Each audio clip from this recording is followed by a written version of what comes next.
Hey YouTube, welcome back to channel. Today we're going to take a sneak peek with this Minolta Himatic F.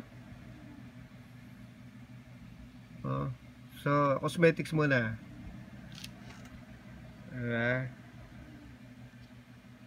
Parang walang dent. Of course, may signs ng use. Hindi naman maiwasan yan.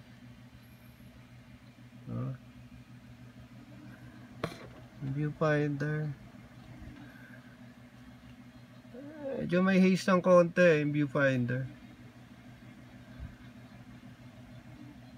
Yung serial number. So again, guess focusing to. Ano? No?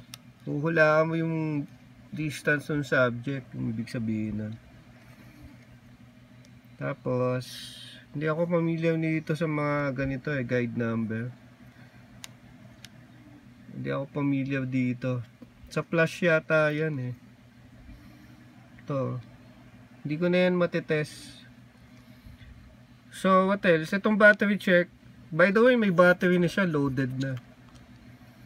May DIY akong nilagay dyan, mamaya makita natin. Hindi gumagana yung battery check kasi probably mali yung voltahe nito. So, yun lang. Yun lang yung mga issue nito. Kasi DIY lang yung battery ko Pero medyo lang, hindi siya yung talagang original. No? Yung viewfinder Okay naman, manageable yung viewfinder nito. Usable.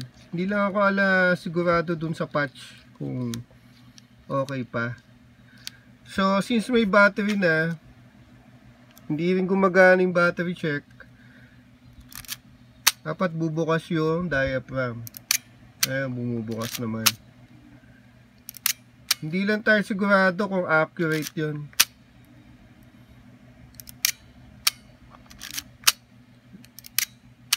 Diba? Medyo maliit yung aperture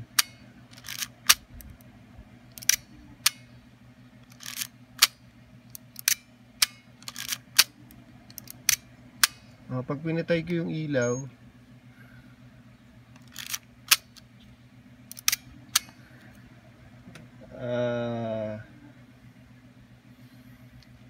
dapat bubukas siya ng kasi kanina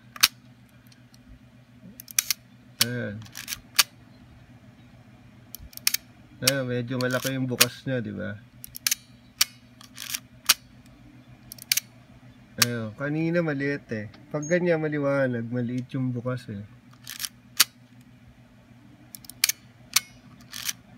parehas lang. Halos parehas lang siguro.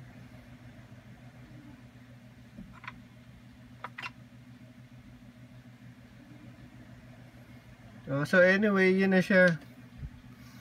Yun lang siya basically hot shoe.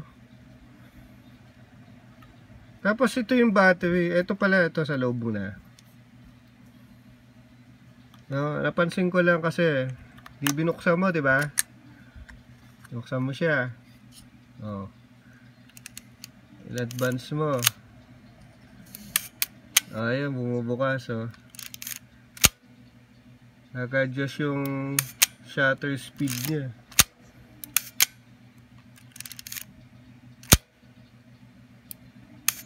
Diba? So hindi lang sigurado kung accurate, no? Nag-a-adjust naman Ngayon kung isasarado mo na, wag mong pupuwersahin, sisira yung lock What you need to do is yung i-pull mo to, saka mo i-push, no? Pull mo muna ulit tapos balik mo. Ganun siya Hindi mo pwedeng puwersahin sisira. So yun lang yung mga napansin ko eh. Tapos ito yung battery na ginawa ko, DIY yan oh. Ganitong klase yung original niya.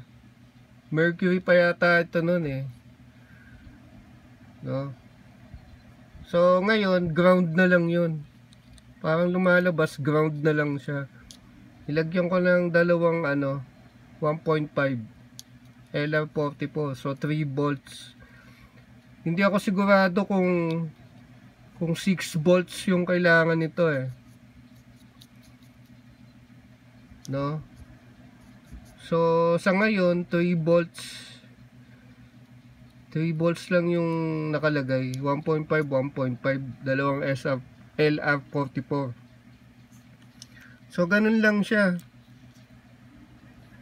No? Tapos pag wala siyang battery, fix yung niya. Hindi bumubukas yung hindi bumubukas yung lens blades niya. Ha? Oh. Hindi bumubukas. Pero may advance mo siya.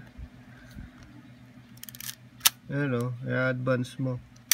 Pero hindi bubukas yun. So, useless din lumalabas. Kailangan talaga may battery. So, yun lang yung mga nito, mga cons. No? So, subscribe na lang sa channel kung di pa. We'll see you on the next demo.